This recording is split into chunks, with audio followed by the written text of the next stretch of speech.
The city ethics investigation moved faster than Karen expected.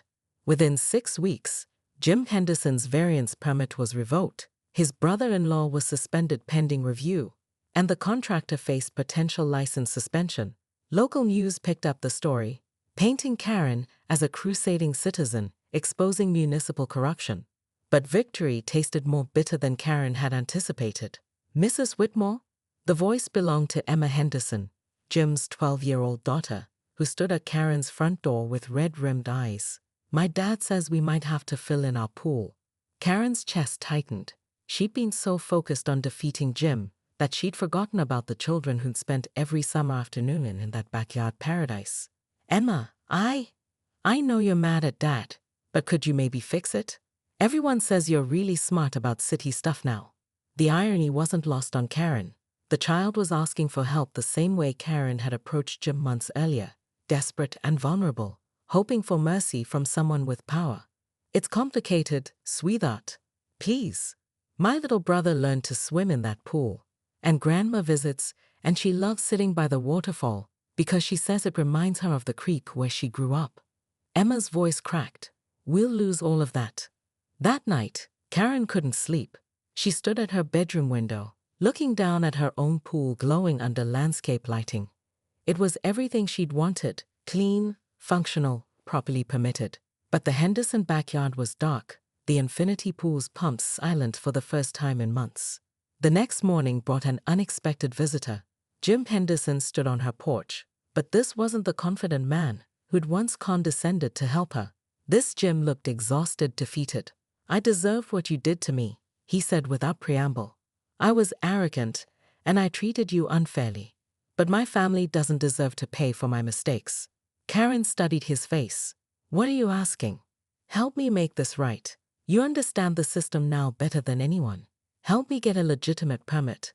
The right way this time. I'll pay any fees, meet any requirements, do whatever it takes. And if I say no?" Jim's shoulders sagged. "Then my kids lose their pool, my brother-in-law probably loses his job, and I lose what's left of my reputation. But you'll have won." Karen let the silence stretch between them. 6 months ago, this moment would have felt like pure triumph. Jim Henderson, the man who'd thought he could manipulate her, begging for her help. But standing there, she realized something had shifted inside her during the battle. "There might be a way," she said finally. "A hardship variance for existing structures. If we can prove the pool serves a legitimate family need and meets safety standards." Hope flickered in Jim's eyes. "You'd help me." "I'd help your family," Karen corrected. "But there are conditions."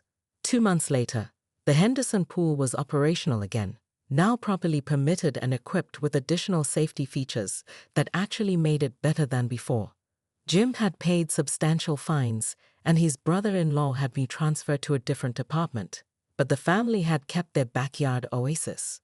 Karen watched from her own pool deck as the Henderson children splashed joyfully in the late afternoon sun. She'd won the war, but in an unexpected way, not by destroying her enemy, but by forcing him to face consequences while finding a path forward. Her phone buzzed with a text from an unknown number. "Mrs. Whitmore, this is David Chen from Maple Street. I'm having issues with a deck permit and heard you might be able to help." Karen smiled, realizing she'd accidentally created something more valuable than victory. She'd become the neighborhood's unofficial expert on navigating municipal bureaucracy. People needed her knowledge, not her enforcement. But as she typed back a helpful response, she couldn't shake the feeling that Jim Henderson was still hiding something. The way he'd looked at her during their final permit meeting suggested their story wasn't quite finished. Some battles end with victory. Others just pause between rounds. Karen Whitmore pressed her face against the chain-link fence, so hard that diamond-shaped indentations marked her cheek. The Hendersons' infinity pool sparkled like liquid sapphire in the afternoon sun, complete with a waterfall feature that played a symphony she could hear 3 houses away. Her own backyard contained nothing but dying grass and a rusty swing set from the previous owners. "This is unacceptable," she muttered, pulling out her phone to photograph what she was certain had to be 17 HOA violations. The pool extended exactly 4 inches beyond the approved setback. She'd measured it twice with her telescoping ruler. But as she scrolled through Sunny Meadows' HOA regulations on her phone, her stomach dropped. The Hendersons had somehow obtained a variance permit, signed and dated just last month. That evening, Karen cornered Jim Henderson at his mailbox, her clipboard clutched against her chest like armor. "Jim, I need to ask you something woman to woman," she began, then caught herself. "I mean, neighbor to neighbor." Jim glanced nervously at his front door. "Karen, if this is about the pool again, I'm not here as HOA treasurer," she interrupted, though the laminated badge hanging from her neck suggested otherwise. "I'm here as someone who desperately needs your help." The vulnerability in her voice surprised them both. For 15 years, Karen had been the neighborhood's self-appointed enforcer, measuring grass heights with a ruler and timing garbage can retrievals with a stopwatch. But watching the Henderson children splash joyfully in their paradise, while her own backyard remained a monument to municipal mediocrity, had cracked something inside her. "My husband left me the house, but not much else," she continued, her voice barely above a whisper. "I've been saving for 3 years to build something special for my grandkids when they visit. But I don't know anything about permits or contractors or—" She gestured helplessly at his backyard oasis. Jim's expression softened. Despite years of Karen's measuring tape tyranny, he wasn't heartless. "What exactly do you need?" "Everything. The contractor recommendations, the permit process, even which suppliers give the best deals." Karen's hands trembled slightly as she spoke. "I know I've been difficult about your projects before, but I'm asking you to help me create something beautiful too."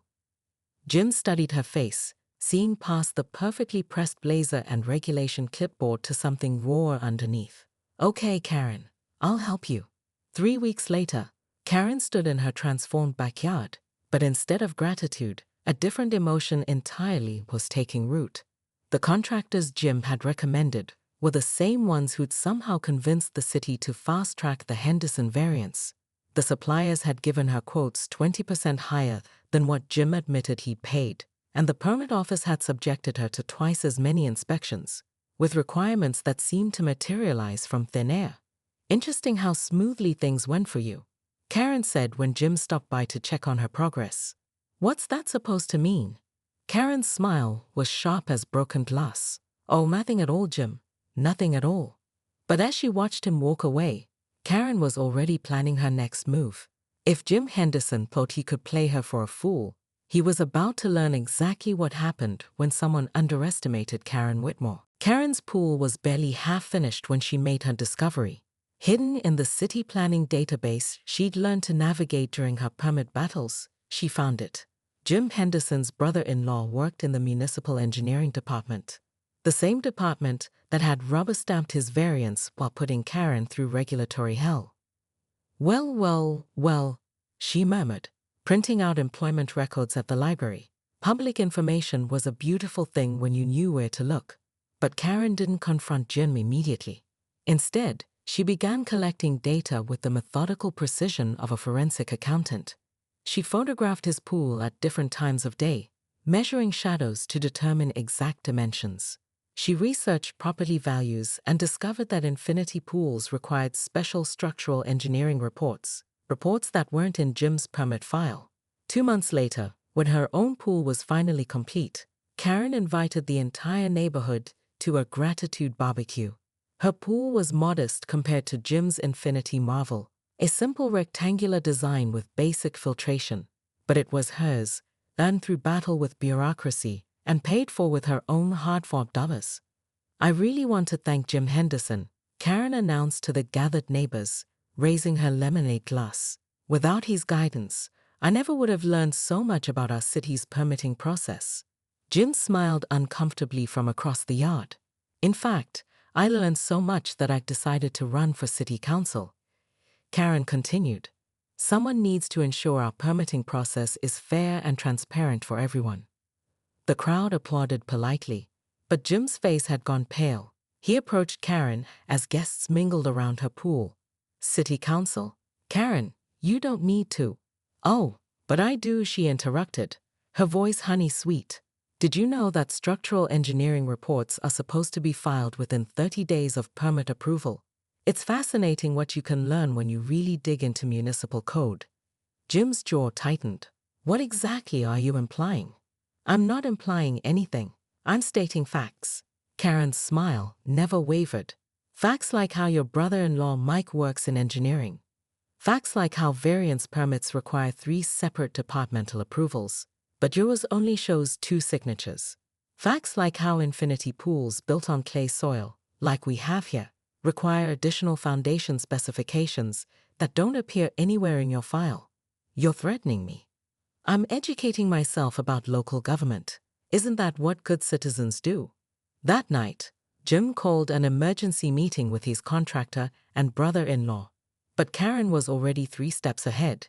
She'd requested copies of all variance permits approved in the past 5 years, cross-referenced them with city employee family relationships, and identified a pattern that would make any investigative journalist salivate. The next morning, Karen found an envelope taped to her front door. Inside was a check for $5,000 and a note for pool maintenance. Let's be good neighbors.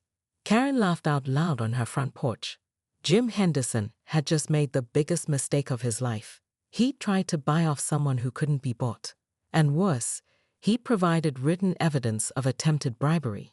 She deposited the check immediately, then made copies of everything before mailing the originals to the City Ethics Board with a detailed cover letter. If Jim wanted to play dirty, Karen would show him what dirty really looked like. But as she sealed the envelope, Karen caught her reflection in her hallway mirror. The woman staring back looked triumphant, but somehow hollow, as if winning had cost her something she couldn't name. She shook off the feeling.